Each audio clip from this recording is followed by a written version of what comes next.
Rocker ka ba? Rocker kasi ako eh. Kung rocker ka talaga, pumunta ka sa Rockbakan Music Fest. Napakaraming bandang pupunta. Kaya ano pang hinihintay nyo? Iwanan nyo na yung nilalabhan nyo at pumunta na kayo. Mag long hair kayo ha. Kita-kits na lang doon. Tatalon muna ako dito. Rockbakan Music Fest would like to thank our major sponsors. Halo Restaurant, LBC, Hari ng Padala, Kusina ng Bayan, Handaan Restaurant, oh yeah, Kabayan Photo Booth,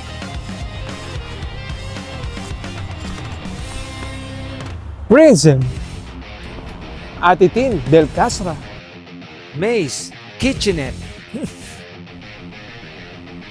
with special participation of Yasuri Briel Fernando at si Oshani Kit Fernando. Alam niyo ba mga kosa, WCOPA Champion of the World Division winner ang mga yan. Kaya abangan nyo mga kosa. Kahigup nga muna. Nervous na ako kasi malapit na yung December 6 eh.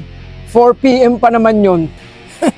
At abangan nyo ang mga bandang License to Kill, Pink Rubber Band, Feels on Tribe mga kosa, Pussy on My Side, Fragile, Apoy, Tower of Crown mula pa sa Kubarian mga kosa, at syempre tayo to, Talongko Blues. Walang kakwenta-kwenta, yan yun na yan.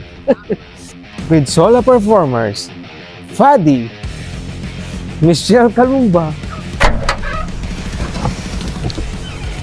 at kasama rin si Pink Ocarisa at si Rowin Adjok at marami pang iba mga kosa. Kaya ano pang hinihintay nyo? Iwanan nyo na yung mga nilalabhan nyo. Kaya huwag niyong papalambasin mga hirap.